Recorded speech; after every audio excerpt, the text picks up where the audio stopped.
예레미야 32장입니다. 오늘 이 말씀을 가지고 예레미야의 기도 이런 제목으로 말씀을 나누겠습니다. 기도하겠습니다. 하나님 고맙습니다. 걸어간 주일날 찬양과 기도와 그리고 말씀의 보좌 앞에 나오게 하시니 감사합니다. 말씀 함께 묵상하겠습니다. 이 말씀이 우리의 심령 깊숙이 새겨지게 하시고 말씀을 듣기만 하는 자가 되지 않게 하시고 말씀을 듣고 이 말씀 위에 인생을 건축하는 지혜로운 자가 되게 하시고 하나님의 말씀으로 말미암아 열매가 가득하게 하여 주시옵소서. 예수님의 이름으로 기도하옵나이다. 아멘. 오늘 저희들이 예레미야 32장 이 긴 장을 다 읽었는데요. 여러분 매일같이 말씀 묵상을 하면서 예레미야를 지금까지 계속 말씀 묵상을 했습니다. 끝없이 계속 하나님이 충고하고 경고하고 말씀함에도 불구하고 그들이 하나님의 말씀을 듣지 않고 그리고 심판, 하나님의 무서운 벌을 받는 그런 내용들을 계속 저희들이 읽었습니다.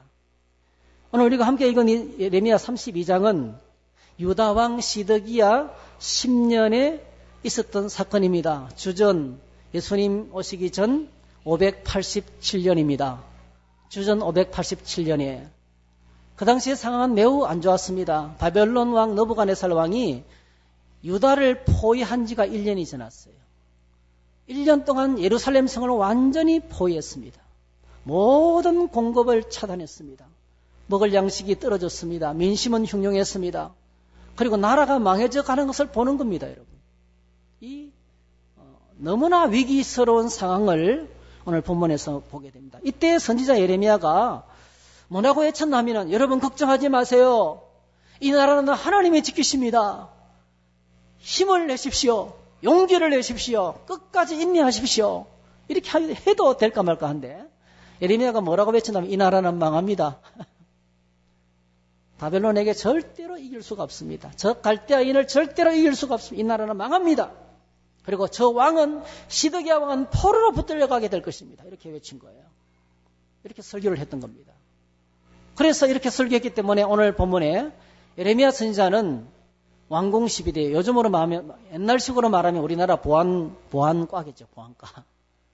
엄청난 고문을 하면서 하루하루 견디기 어려운 그런 군대 해병대 영창같이 똥줄이 타는 그런 큰 왕궁 시위대 뜰 아래 왕국 수비대 안에 갇혀 있었습니다. 그리고 사실은 이 예루살렘은 이렇게 포위를 당한 지 만 2년 만에 주전 586년 그러니까 나라가 망하기 전 1년이죠. 주전 586년에 완전히 멸망합니다.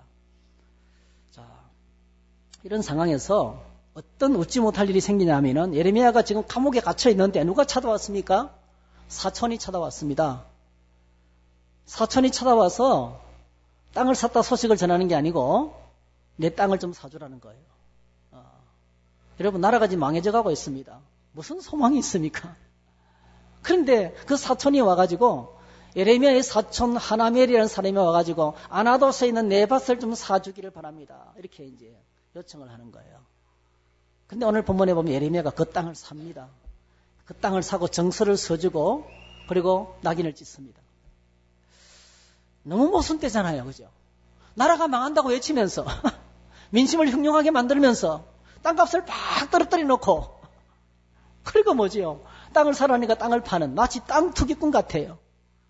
여러분 이렇게 바람 넘는 사람들이 많죠. 어수선한 소문을 퍼뜨려서 땅값을 팍 떨어뜨려 놓고 자기가 땅을 왕창 사고 지내놓고 나니까 다 거짓말이었어요. 땅값이 천정부지로 솟을 때 팔아먹는 아주 고등 사기꾼 같이 오늘 예레미야가 그렇게 여겨질 수도 있습니다. 이런 상황 속에서 오늘 예레미야가 기도하고 있는 것이 오늘 본문의 내용입니다. 본문의 한가운데 16절부터 25절까지 이 웃지 못할 나라는 망해져 가고 사촌은 와서 땅을 사라 하고 이런 웃지 못할 웃을 수도 없고 울 수도 없고 어찌해야 할지 모르는 그 진퇴양난의 사면초가와 같은 이런 상황 속에서 예레미야가 기도합니다. 그래서 여러분 이런 위기 상황 가운데서 하는 기도 속에서 오늘 저희들이 기도에 관한 몇 가지 교훈을 배울 수 있습니다. 첫 번째로 우리가 배울 수 있는 것은 한번 같이 읽어볼까요? 기도하면 결정이 바르고 쉬워진다. 오늘 저희들이 어려운 중에 만나는 가장 큰 문제는요, 어려운 일을 만났을 때 어떻게 해야 할지를 모른다는 거예요. 우리가 만나는 모든 문제는 전부 다 우리를 난감하게 만듭니다. 결정과 선택을 난감하게 만듭니다. 모든 어려움은 어떤 종류의 어려움이든지 어려운 일은 우리를 난감하게 만드는데 어떻게 결정해야 될지 모르게 만듭니다. 여러분, 우리나라가 지금 북한과 중국과 소련과 일본과 미국 사이에서 참 난감한 일을 만나고 있습니다. 전쟁이 일어날까요? 일어날 수 있어요, 여러분. 전쟁은요, 예고 없이 터집니다. 언제든지 터질 수 있어요. 어느 날 한 방 빵 쏘면 전쟁이 터지는 거예요. 여러분, 하나님이 지켜주시기 때문에 이렇게 너무 안심하지 마시기 바랍니다. 저는 방독면을 다 사놨어요. 화생방을 대비해가지고 정말 8개 방독면을 사놨습니다. 준비하고 계십니까? 자, 만약에 전쟁이 터졌다면 뭐부터 할 거예요, 여러분? 은행에 돈을 많이 넣은 사람은 은행에 돈부터 찾아올 거예요. 우리 아들, 딸부터 대표시킬까요? 뭐부터 챙길까요? 어디로 갈까요, 여러분? 갈 데가 있습니까? 어디로 갈까요? 한번 생각해 보세요. 전쟁이 터졌어요. 뭐부터 할까요? 그 그림을 그리면 그냥 아수라장이에요. 모든 질서가 무너집니다, 여러분. 어려운 일이 쾅 터지면 내 인생에 전쟁과 같은 어려운 일이 전쟁뿐만이 아니죠. 갑자기 건강을 잃어버리거나 사업에 부도가 나거나 버림을 당하거나 여러분, 우리 인생에 여러 가지 많은 어려운 일이 있어요. 그 어려운 일이 내게 닥쳐오면 암에 걸렸다는 소식을 팍 들어보세요. 뭐부터 할지 몰라요. 대부분의 많은 사람들은 암에 걸렸다는 소식을 들으면 우왕좌왕하다가 시간 다 보내버려요. 좋다는 게 왜 그렇게 많아요? 주변에서 이야기해 주는 사람이 왜 그렇게 많아요? 뭐부터 해야 될지 모릅니다, 여러분.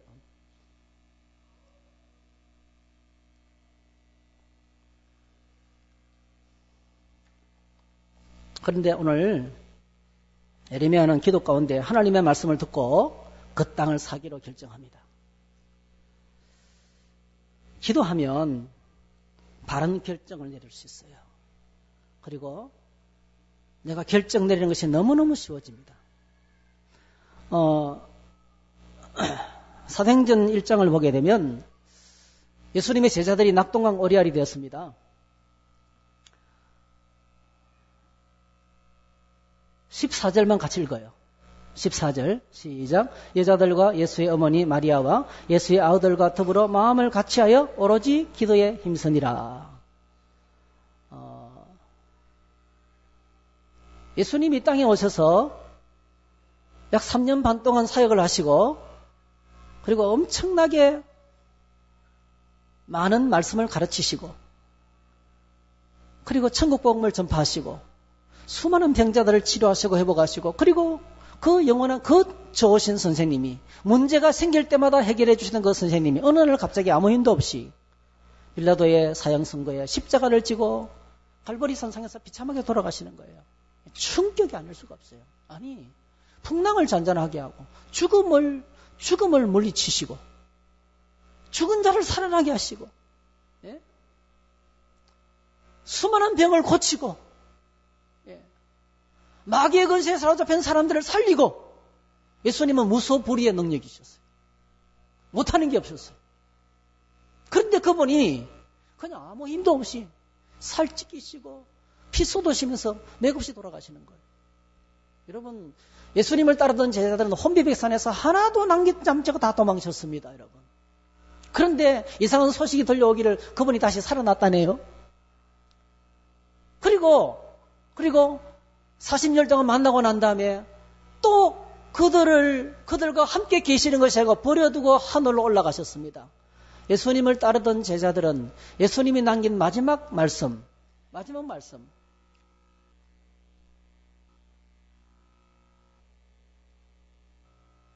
예. 예. 마지막 말씀이 사도와 함께 모이사 그들에게 분바에 이르시되 예루살렘을 떠나지 말고 내게서 들은 바 아버지께서 약속하신 것을 기다리라. 요한은 물로 세례를 베풀었으나 너희는 몇 날이 못되어 성령으로 세례를 받으리라 하셨느니라. 사도행전 1장 8절 오직 성령이 너희에게 마시면 너희가 권능을 받고 예루살렘과 온 유대와 사마리아와 땅끝까지 이르러 내 증인이 되리라. 주님께서 이 말만 남기고 성천하신 거예요. 1장 9절에 성천하셨습니다. 그래서 이분들은, 이 제자들은 방법이 없는 거예요. 그냥 상황이 의지할 수 있는 것은 하나도 없고 주님이 남긴 말씀이 한마디밖에 없는 거예요. 그래서 이 말씀에 붙들려서 그냥 마가의 다락방에서 오늘 말씀처럼 여자들과 예수님의 제자들과 약 120명의 사람들이, 주님을 따르던 120명의 제자들이 그냥 기도하는 거예요. 어떻게 기도했어요? 어떻게 기도했어요? 한번 따라 하실까요? 더불어 마음을 같이하여 오로지 기도에 힘쓰더라. 오늘 우리가 이렇게 기도할 수 있기를 축복합니다. 더불어 마음을 같이하여 다 하나가 됐어요. 똘똘 뭉쳐서 하나가 되었습니다. 여러분, 평화로울 때는 얼마든지 나뉠 수 있어요. 그런데 여러분, 위기가 닥치면 하나가 돼야 됩니다. 가정에 누가 아프면, 심각한 위기를 만나면 온 가족이 하나가 되어야 돼요. 위기가 찾아오면 위기 앞에서 사람들은 하나가 돼야 돼요. 근데 예수님의 제자들, 이렇게 이 위기 앞에 어떻게 해야 할지 모르는 상황 가운데서 더불어 마음을 같이 해서 기도의 보좌로 나갔습니다. 그런데 여기 오늘 본문에 보니까 기도라는 단어가요. 기도라는 단어 앞에 헬라 원문을 보게 되면 태라는 단어가 붙어 있어요. 정관사입니다. 정관사. 이게 뭐냐면요. 그냥 기도가 아니라는 거예요. 하나밖에 없는 기도. 유일한 기도. 뭡니까? 목숨 걸고 하는 기도예요. 그냥 기도가 아니에요. 이 기도밖에 없는 거예요. 이 기도밖에 출구가 없다는 거예요. 그 무서운 기도, 그 엄청난 상황에서 기도만 붙들고 목숨 걸고 작정하고 기도했는 것입니다. 그리고 힘을 썼다는 단어, 이 힘쓰다라는 단어는 헬라어 단어 속에 어떤 의미가 많이 내포되어 있냐면은 밀어넣는다는 거예요. 밀어넣는다. 밀어넣는다는 거예요. 여러분 아시죠? 요나는 기도하지 않는 선자였습니다. 하나님께서 말씀하셨지만 그는 잠만 자는 사람이었습니다. 배가 풍랑을 만났지만 저 배 밑창에 내려가서 잠이나 쿨쿨 자는 사람이, 기도 환난이 왔고 고난이 왔지만 기도하지 않았어요. 하나님 어떻게 하셨어요? 요나를 끄집어내서 바다에 던져서 물고기 뱃속으로 쑤셔 넣었어요. 물고기 뱃속으로 집어넣었어요. 요나가 물고기 뱃속에서 뭐합니까 여러분? 기도하는 거예요. 그 뜻입니다, 여러분. 기도하지 않으니까 기도의 자리로 몰아넣은 거예요. 그러니까 지금 상황이 어떤 상황이냐면은 이거는 그냥 우리가 기도하자 이런 평안할 때 하는 기도가 아닙니다. 목숨 걸고 기도의 보좌로 나가도록 하나님께서 몰아넣으신 거예요. 그래서 전혀 마음을 같이 해서 힘을 써서 기도했습니다. 그런데 여러분 놀랍게도 기도한 결과 그들에게 나타난 첫 번째 현상이 바로 뭐냐면 기도하다가 하나님 말씀이 떠올랐어요. 시편에 기록하여서되 따라 하실까요? 그의 직분을 타인이 취하게 하소서. 예수님의 사도들 가운데 12자리 가운데 하나가 걸석이죠. 가룟 유다가 예수님을 배신하고 창자가 터져서 자살해서 죽었습니다. 그래서 기도하다가 뭘 할지 몰랐는데 첫 번째 해야 할 일이 떠올랐어요. 뭘 통해서요? 하나님의 말씀이 생각나면서. 기도 가운데 하나님께서 이렇게 우리를 이끌어 가십니다. 어떻게 해야 할지 모르지만은 해야 할 일을 하나씩 말씀을 통해서 지시하시는 거예요. 할렐루야. 그래서 뭐 합니까? 집에 복귀를 하죠. 사도를 선택합니다. 네. 그래서 사도를 세우는 거예요. 결혼된 사도를 세우는 것입니다. 후보가 올라왔어요. 후보가 두 사람이 올라왔어요. 하나는 뭡니까? 요셉. 유스도라고 하는 요셉이라는 사람은 이름이 3개입니다. 3개. 이름을 3개나 가졌던 유수도. 그러니까 이름을 많이 가졌다는 것은 그의 이름이 날렸다는 거예요. 아주 유명한, 정말 많은 사람이 존경하는, 믿음 좋고 성령 충만하고 그리고 업적 화려하고 이런 유수도라고 하는 요셉. 그리고 마띠아는 누군지 몰라요. 성경에 한 번도 거의 돼서 어떤 사람이라고 알려지지 않은 사람이었습니다. 이 두 사람을 놓고 드디어 제비를 뽑았는데 누가 됐습니까? 마띠아가 당첨이 되었습니다. 근데 여러분 22절을 보니까 왜 이렇게 사도를 세워야 할지, 사도를 보충해야 될 이유가 있습니다. 22절. 우리와 더불어 예수께서 부활하심을 증언할 사람이 되게 하여야 하리라. 우리와 함께 예수 그리스도의 증인될 사람을 선택하기 위하여 사도를 세워야 된다는 거예요. 너무 성경적인 목적입니다. 여러분 기억하시기 바랍니다. 오늘도 우리가 임직식을 앞에 놓고 있지만은 하나님께서 이 땅에 직분을 세우는 목적은 그 사람의 개인의 영광을 위한 것이 아닙니다. 함께 더불어 증인되게 하기 위해서, 예수 그리스도를 자랑하고 주님 나라를 위해서, 주님 나라 위해서 일꾼을 세우기 위해서, 그가 유수도처럼 요셉처럼 유명하지 않아도 마띠아처럼 이름도 없는 사람이라 할지라도 하나님이 그를 세워서 예수 그리스도의 복음을 증거하기 위해서 그렇게 세우는 것입니다. 우리가 임직식을 이렇게 좀 거룩하게 맞이할 수 있기를 축복합니다. 엄청나게 영광스러운 자리는 분명합니다. 그러나 분명한 것은 하나님의 영광을 위해서, 주님의 일을 위해서, 부활하신 예수님의 정인으로 세우기 위해서 이렇게 임직을 한다는 것입니다. 자, 그래서 드디어 선거가 진행이 되고 이제 제비 뽑기를 했는데 마띠아가 제비를 뽑혔습니다. 근데 오늘 본문에 보니까 너무나 놀랍습니다. 아무런 잡음이 없었습니다. 아무런 잡음이 없습니다.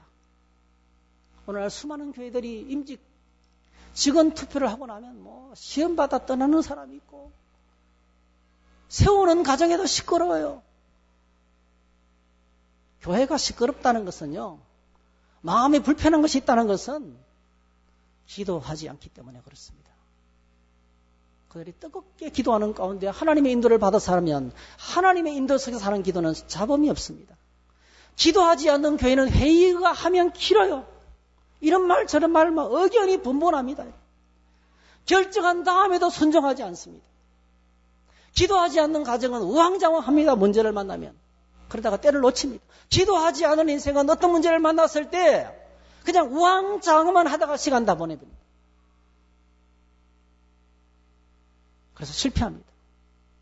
놀랍게도 기도하면 하나님께서 한 단계 한 단계씩 아무 잡음 없이 아름답게 진행이 됩니다. 오늘 저와 여러분들이 이렇게 평화 가운데 주님을 섬기기를 축복합니다. 우리가 임직식이 이렇게 좀 아주 순조롭게 은혜스럽게 아무 소리도 들리지 않고 지금까지는 저는 아직까지 아무 소리도 못 들었어요. 평화롭게 끝까지 잘 되었으면 좋겠습니다. 그렇게 되기를 축복합니다. 아나도스의 밭을 사는 것, 당시로는 이해할 수 없는 결정이었습니다. 그러나 그는 지혜였습니다. 엄청난 지혜였습니다. 하나님의 상상할 수 없는 축복이 감춰져 있는 축복의 결정이었습니다. 오늘 어리석게 결정한 것처럼 보이지만은 앞으로 미래가, 그 장래가 어마어마한 그 뒷부분에 37절 이하에 44절까지 그 엄청난 축복, 이스라엘의 회복을 향한 하나님의 큰 축복의 메시지가 그 밭을 사는 행위 속에 담겨 있었던 것입니다. 오늘 저와 여러분들이 살아가는 이 시대는 너무나 혼란합니다. 어디로 어느 직장에 들어가야 할지, 누구랑 결혼해야 할지, 어떤 학교에 들어가야 할지, 사업은 어떻게 해야 할지, 오늘 나는 어떻게 행동해야 할지 날마다 우리는 수많은 결정을 해야 됩니다. 그런데 기도하면 바른 결정을 쉽게 하게 됩니다. 할렐루야. 기도할 수 있게 되시기를 바랍니다. 두 번째로, 기도는 우리의 절망을 희망으로 바꾸는 능력입니다. 어려운 일을 만나면 사람들은 낙심합니다. 낙심이란 말은 무슨 뜻이죠? 쉽죠? 낙심이라면 마음이 떨어지는 겁니다. 마음이 떨어지는 것. 마음이 무너져 내리는 것입니다. 마음이 떨어지면 혼란이 찾아오게 되고 더 어렵게 됩니다. 마음이 무너져 내리면 몸도 망가지고 생활도 엉망이 되고 무기력하게 되고 점점 더 혼란한 속으로, 그 캄캄한 어둠 속으로 들어가게 되는 것입니다. 영성도 떨어지고 믿음도 바닥이 나고, 그리고 나를 가까이 있는 사람들은 떠나가고, 그리고 궁극적으로 마지막에는 이렇게 살아서 뭐하냐? 자기의 삶을 포기하고 싶은 유혹이 찾아오는 것이 낙심입니다. 그런데 기도하는 자에게는 하나님께서 절망이 희망으로 바뀝니다. 여러분, 지금 예레미야가 처해 있는 상황은 나라가 지금 무너져 내리고 있습니다. 하나님께서 그림을 보여주셔서 1년 뒤에 망합니다. 1년 뒤에.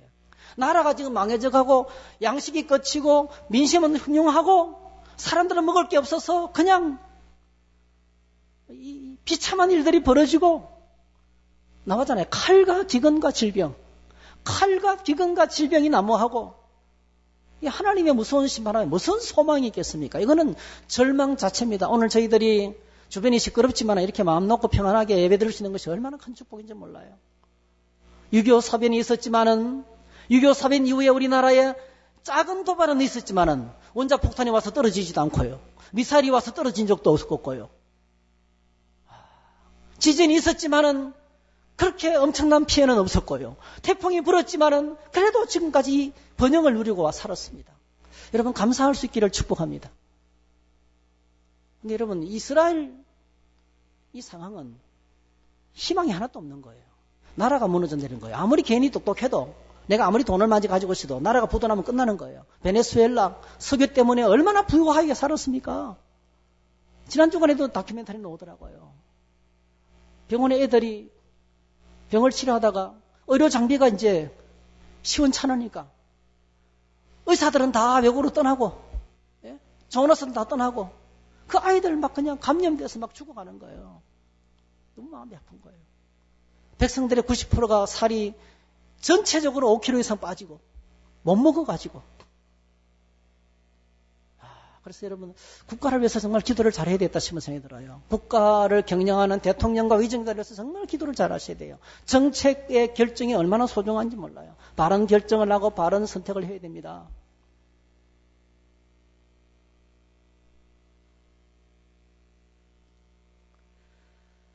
자, 그런데 하나님은 에레미야에게 밭을 사게 하시면서 뭐라고 말씀하십니까? 희망을 심어주는 거예요. 이거 밭을 사가지고 오랫동안 보존해라. 오랫동안 보존해라. 내가 뭔가 엄청난 일을 하고 있다. 따라하실까요? 하나님 안에 희망이 숨어있다. 할렐루야. 온통 절망밖에 없지만 하나님 보좌 앞에 나가면 하나님께로부터 희망이 살아 꿈틀거리기 시작합니다. 에레미야 32장 37절 41절 시간관계상 다 읽지 않겠습니다. 하나님께서 엄청난 축복을 그들이 다 돌아오게 하고 내가 그들에게 복을 주기 위해서 그들을 떠나지 않겠다. 영원한 능력을 내 다 이루겠다. 그러면서 하나님께서 에레미야에게 이 기도하는 에레미야에게 하나님의 축복의 소식을 들려주는 것을 보게 됩니다. 시편 31편을 보면 참 기가 막힌 시가 기록됐어요. 다윗의 시입니다. 다윗이 어떤 상황에서 기록을 했냐면 시편 31편은요. 다윗이 사울 왕에게 쫓겨 다녔습니다. 여러분 한번 상상해 보세요. 일개 사울 왕의 사위인 동시에 그 나라의 국방부 장관이었습니다. 다윗이 사실은. 그런데 전쟁에서 이기고 돌아오자 그때부터 사울 왕이 시기해가지고 그를 추격하기 시작했는데요. 이스라엘의 온 군대를 데리고 3,000명이나 되는 정예용사를 데리고 다윗을 10년 이상 쫓아다니는 거예요. 잡으려고. 이스라엘 가보면 알지만 숨을 데 없어요. 온통 사막이고 뭐 그래요. 나중에 다니다가 피할 데 없어서 이웃나라 블레셋같이 도망가서 미친 체하고 말이죠. 실상은 차른스러하고 이게 도망 다니는 것이 보통이 아니에요. 또 하나는 사울 정권 밑에 못 살겠다 이러면서 그 수많은 사람들이 다윗과 함께 했는데 400명이 넘었습니다. 여러분 400명을 데리고 도망 다니라 해보세요. 400명이 3,000명과 싸울 수 있겠어요? 도망 다니는 밖에 없죠. 그 400명을 또 어떻게 먹여요?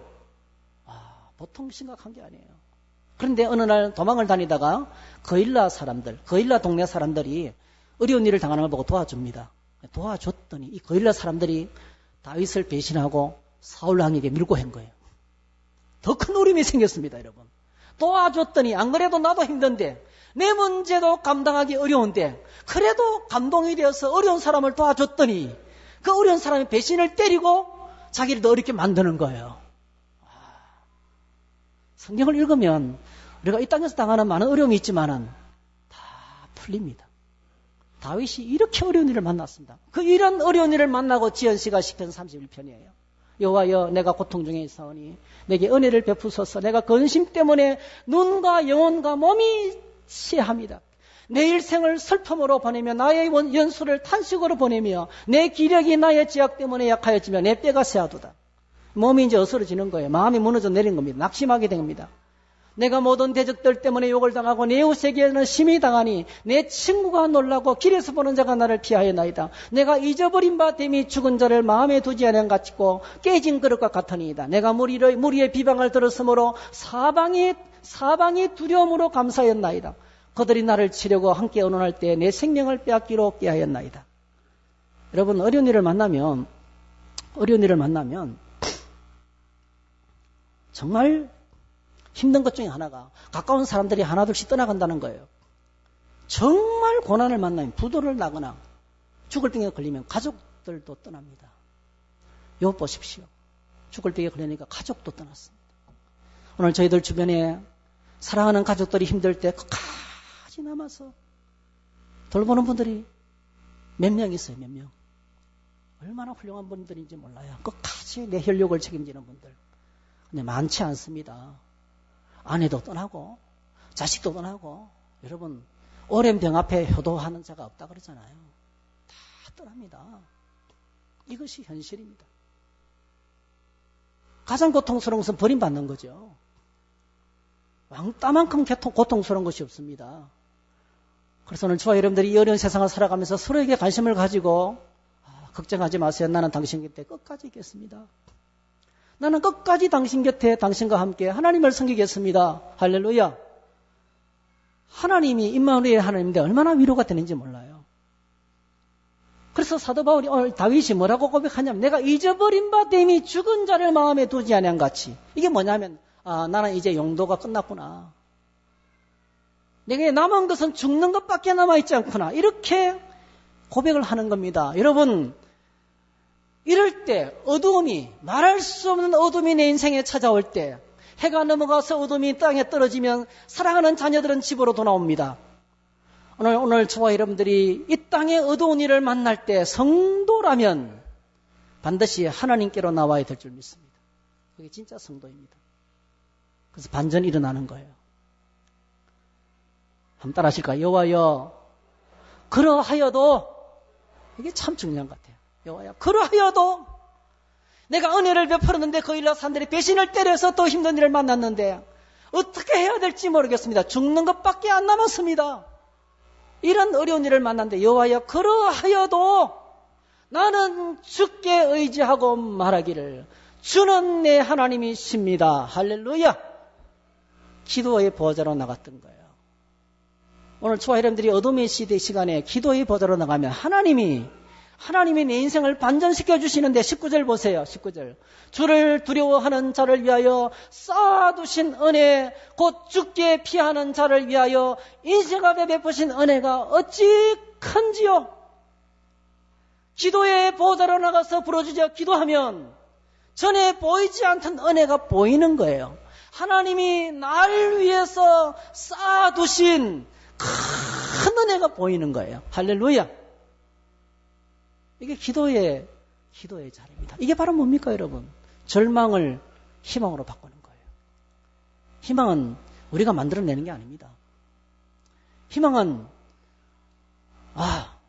나의 결심에서 나오는 게 아닙니다. 죽음이 다가왔을 때 나에게 희망을 줄 수 있는 것은 하나님밖에 없는 거예요. 나를 위해서 쌓아두신, 주를 경외하는 자를 위하여 쌓아두신 은혜가 있는 것을 비로소 거기에 눈을 뜨는 거예요. 그리고 그가 하나님을 찬양하는 겁니다. 찬양합니다. 하나님을 찬양합니다. 여호와를 찬송할지어다 21절. 여호와를 찬송할지어다 24절. 여호와를 바라는 너희들아 강하고 담대하라. 할렐루야. 여러분, 기도하는 자는 앞날이 하나님께 달려있고 절망 가운데서도 하나님께서 길을 열어주시기 때문에 절망을 희망으로 바꾸는 것입니다. 이것이 기도 시간에 일어나는 일입니다. 세 번째로 기도하면 열정이 회복됩니다. 열정이 회복됩니다. 오늘 본문에서 우리가 다시금 하나님의 열정을 만납니다. 다 읽지는 않겠지만 본문을 다 읽었었죠. 하나님의 이스라엘을 향한 열정. 대단합니다. 나는 이 하나님의 열정이 바로 예레미야의 열정입니다. 이 정도 속을 썩이면 포기하고 싶지 않겠어요. 그놈의 자식들 그냥 네 마음대로 살아버리라. 버려두고 싶지 않겠어요. 하나님 포기하지 않습니다. 예레미야도 포기하지 않습니다. 한두 번 말씀 전하고 건면했는데 안 들으면 그래 알았어. 네 마음대로 해. 네 인생 네가 하는 거야. 이러면서 포기하는 거예요. 하나님 포기하지 않습니다. 내가 반드시 너희들을 돌아오게 할 것이다. 그게 바로 선지자의 열정입니다. 할렐루야. 스티븐 스필버그 감독. 참 대단하지요. 이분이 만든 쥬라기 공원 옛날에 보고 참 그 발자국 소리 막 들으면 제 가슴이 쿵 울려요. 100편의 이상의 영화를 만들고 100편 이상의 영화를 세계 히트시킨 정말 거장이죠. 이 사람이 이런 말을 남겼습니다. 나는 사람을 고용할 때 나는 사람의 마음을 선택한다 했어. 나는 사람을 선택할 때 사람의 마음을 선택한다. 그 마음은 바로 열정이다 했어요. 여러분 삶에 열정이 있습니까? 하나님에 향한 열정이 있습니까? 뭔가를 이루겠다는 열정이 있습니까? 아무리 방해하고 아무리 핍박하고 아무리 가로막지만은 장애를 뛰어넘을 수 있는 열정이 있습니까? 열정 있는 사람은 눈을 보면 압니다. 열정 있는 사람은 얼굴도 달라요. 열정 있는 사람은 반드시 성공합니다. 그러나 실패자는 변명만 할 뿐입니다. 이것 때문에 저것 때문에 당신 때문에 환경 때문에 뭐 나라 때문에 온갖 종류의 핑계만 할 뿐입니다. 열정이 있는 사람은 하나님과 함께 하나님의 일을 이루어냅니다. 할렐루야. 오늘 예레미야의 기도 가운데서 열정을 만날 수 있는데요. 성경을 보면 그 열정을 이렇게 내는데요.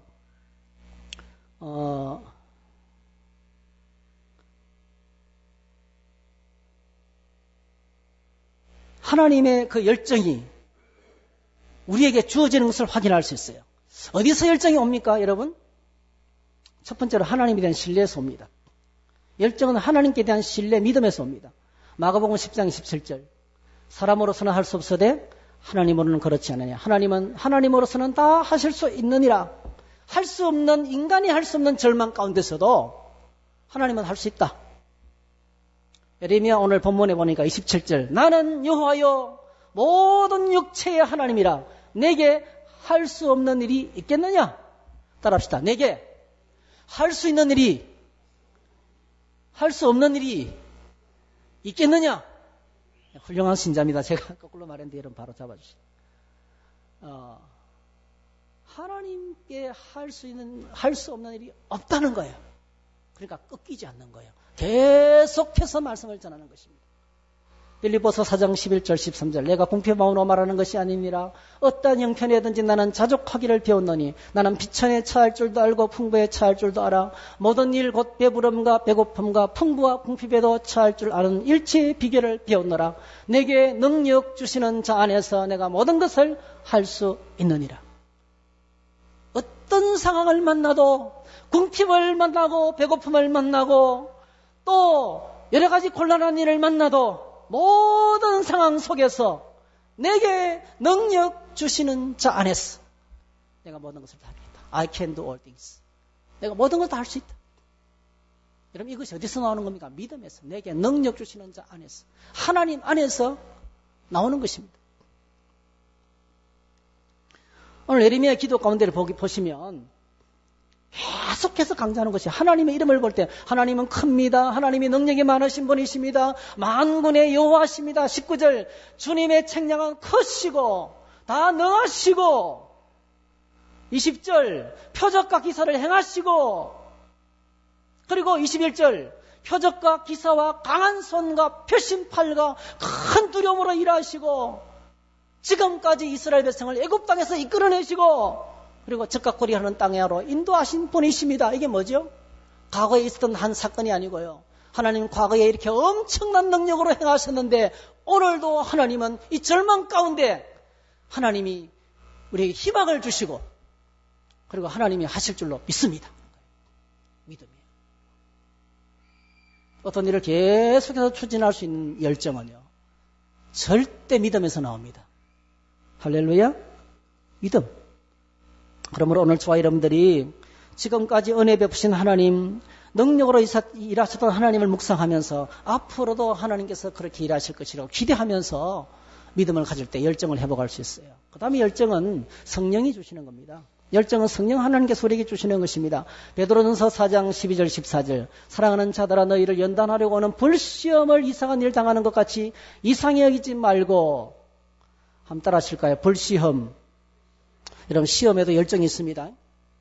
시험에도 불이 있습니다. 시험이 오면 마귀가 내 인생을 다 잡아 삼킬 듯이 옵니다. 여러분. 마귀가 우리를 시험할 때도 불같은 열정으로 모든 신자들을 다 넘어뜨리게 만들고 내 인생 전부를 파멸시키기 위해서 불같이 옵니다. 마귀에게 불이 있습니다. 여러분. 근데 여러분 이 불같은 시험을 이길 수 있는 불이 있어요. 14절 너희가 그리스도의 이름으로 치욕을 당하면 복이 있는 자로다. 영광의 영 곧 하나님의 영이 너희 위에 계심이라. 영광의 영 하나님의 영 성령께서 거룩하신 성령께서 우리에게 임하시면 거룩하신 성령의 은혜 가운데 나가게 되면 하나님의 성령으로 충만하게 되면 불같은 시험도 이겨낼 수 있다는 거예요. 그래서 열정은 하나님이 주시는 것입니다. 여러분 다니엘 기도의 기간 동안에 불을 받으시기를 축복합니다. 불이 임합니다. 여러분. 제가 여러 번 경험했습니다. 불이 임합니다. 연약한 우리를 강하게 하십니다. 말씀을 정리하겠습니다. 기도하면 오늘 저희들이 힘든 일을 만나면 사람들은 미래가 두려워집니다. 우리가 맨날 텔레비전에서 뉴스에서 듣는 것들이 있습니다. 여러분 힘든 일을 만나면 사람들이 하는 딱 한 가지가 있어요. 신자들도 그러더라고요. 점쟁이를 찾아갑니다. 힘든 일을 만나면 점쟁이를 찾아가요. 점쟁이를 찾아가면 점쟁이가 뭘 해줍니까? 앞날을 예측해 줍니다. 예측해 주죠?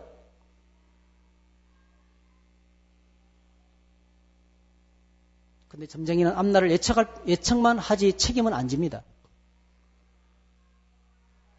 오늘 저희들이 분명히 아셔야 돼요. 어려운 상황 속에서 우리에게 필요한 것은 앞날에 대한 예측이 아닙니다. 그건 아무리 알아도 소용없습니다, 여러분. 예언을 듣는 게 중요한 게 아닙니다. 당신 죽게 돼 있어. 그 예언이 내게 무슨 도움이 필요하겠어요? 어려운 일을 만났을 때 우리에게 필요한 것은 선택과 결정입니다. 오늘 내가 무엇을 결정하는가가 중요합니다. 어려운 일을 만났을 때 오늘 나에게 정말 필요한 것은 내 미래를 바꿀 수 있는 것은 오늘의 선택입니다. 오늘의 결정입니다. 그리고 그 어려움을 통과할 수 있는 열정입니다. 그리고 희망입니다. 할렐루야. 열정과 희망과 바른 선택과 결정이 내일을 만듭니다. 그런데 이 모든 것들이 기도의 자리에서 이루어집니다. 기도의 자리에서 이루어집니다. 기도하면 결정이 바르고 쉬워집니다. 기도하면 절망을 몰아내고 희망이 찾아옵니다. 기도하면 어려움을 이길 수 있는 열정을 하나님이 주십니다. 기도하면 하나님이 책임지십니다. 하나님 우리에게 기도할 수 있는 기회를 주셨어요. 21일 동안에.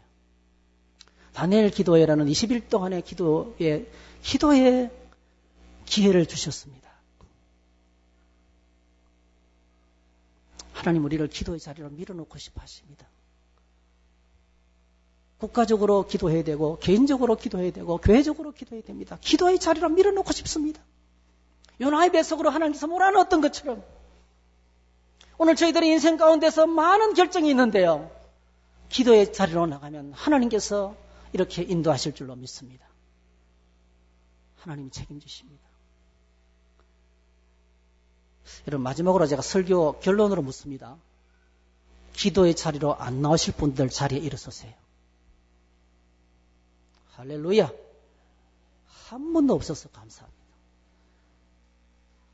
주님 기도의 보좌로 나아가 지혜를 얻게 해주시기 원합니다. 바른 결정할 수 있도록 도와주시기 원합니다. 낙심과 절망에서 희망을 회복하게 해주시기 원합니다. 열정을 회복하도록 도와주시기 원합니다.